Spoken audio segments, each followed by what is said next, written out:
We're going to read Willow and the Snow Day Dance.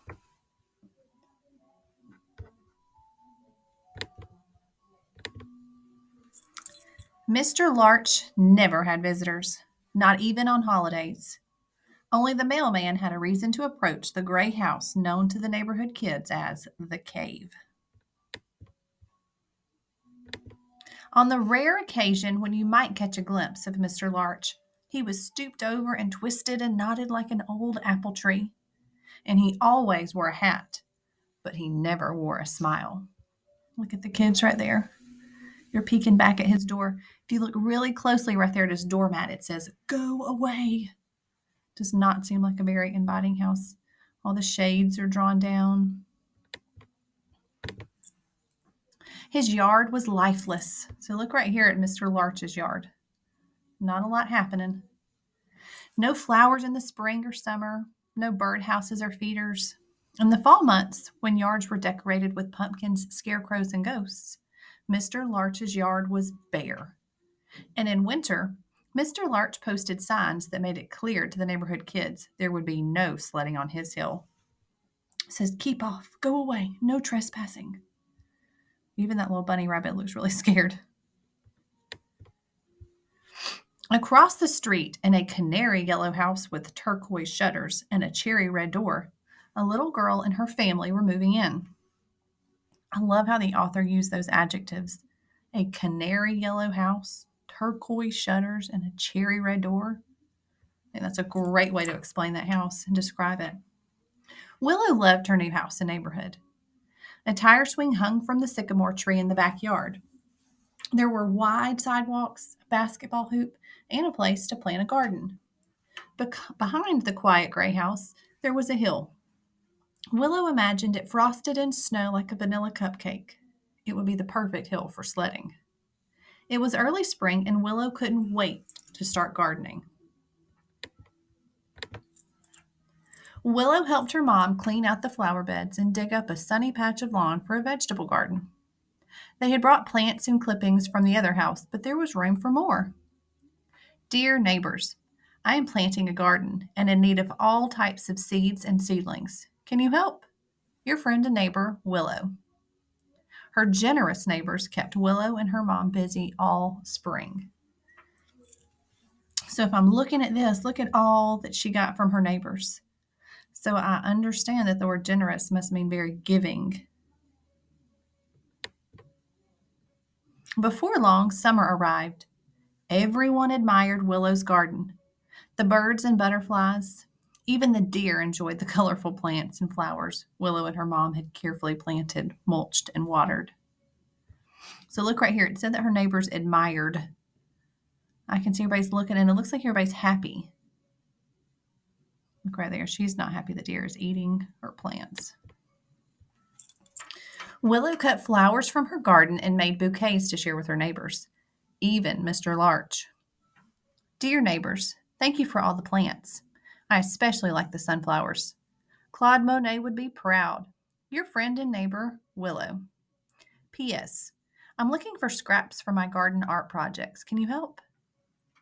So she was looking for some things that neighbors wouldn't need anymore.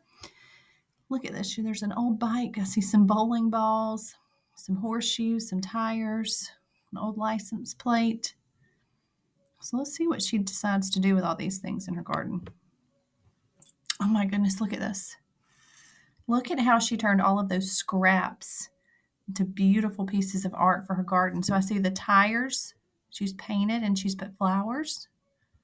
There's that old bike. She put flowers in that.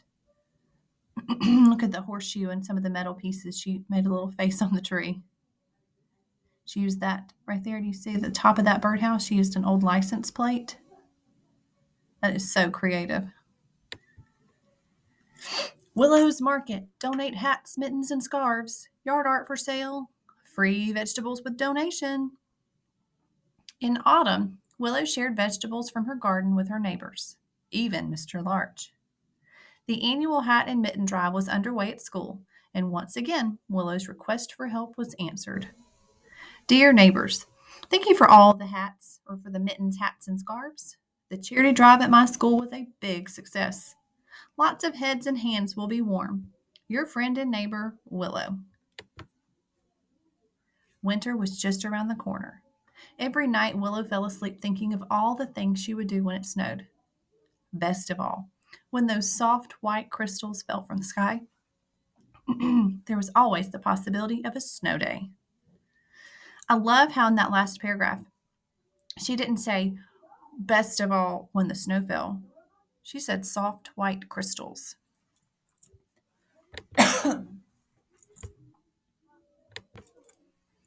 Willow helped her dad get the winter boots and coats out of the boxes in the attic and wax the sleds and saucers. Now all she needed was snow. She waited and waited and waited. But the north winds didn't heave a sigh, much less blow. Day after day went by and still no sign of snow. One day, Willow overheard the teachers discussing the unusually warm weather. How long will our luck hold out? Said one to the other. I heard we're not supposed to get any snow all winter, was the reply. As soon as Willow got home from school, she wrote and delivered another letter to her neighbors. Dear neighbors, I'm in need of snow. Can you help? Your friend and neighbor, Willow. Everyone laughed at Willow's request. Well, almost everyone. The next day, Willow found a mysterious note in her mailbox. Listen up, guys. This is where I need your help. The snow day dance. When the weatherman is predicting the chance of precipitation, follow these directions. So if y'all have been watching the weather, we have a chance of snow. So here's what I need you to do on Saturday night. Listen up. Step 1. Before going to bed, put your pajamas on, inside out and backwards. Yep, I said that. PJs inside out and backwards. Step 2, tape a penny to your door or put a spoon under your pillow, whichever you prefer. So tape a penny to your door or put a spoon under your pillow. Step 3, beside your bed, do a silly dance. The sillier, the better. And your last step, get your family to do it with you. The more people that participate, the better. So get your whole family to do it with you. A dance to make it snow? Willow couldn't wait to try. A few days later, Willow heard the weatherman predicting winds out of the north and the slight possibility of snow.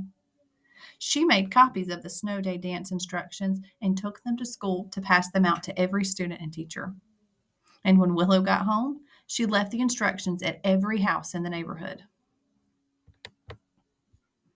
That night, she taped a penny to her door, put a spoon under her pillow, and with her pajamas on backwards and turned inside out, Willow did the silliest dance she could. And she wasn't the only one. So look at all of her friends. PJ's inside out. They're dancing. They're ready. Oh, let me go back and show you something. Did you notice who's down here in the corner? Mr. Larch. That grumpy neighbor. He's even joining in. When Willow woke up the next morning, she ran to her window. Written in the snow with snowballs of all shapes and sizes, sparkling in the early morning light, were those magical words, Snow Day. And behind the house, on the perfect hill for sledding, where the keep off sign used to be, wearing a stocking cap and the biggest smile you've ever seen, was Mr. Larch. So even though he was super grumpy at the beginning of the story, she was so kind and nice to him, sharing her vegetables. She did so many nice things, those bouquet of flowers. And at the very end, it turns out that Mr. Larch wasn't such a bad guy at all. He was pretty fun. Okay, guys. So those steps, turn your PJs inside out and backwards. Put a spoon under your pillow or tape a penny to your door. Do a silly dance by your bed and get your family to participate. I have a little picture that your teachers can send home to your parents so you don't have to write them down. And if you want to do that and your family does it too, you guys can take some pictures and you can send them to our Facebook page. So I think it would just be really fun. So I hope you guys enjoyed our story. I hope I get to see some friends' pictures with their PJs inside out and backwards. And I hope you have a great weekend.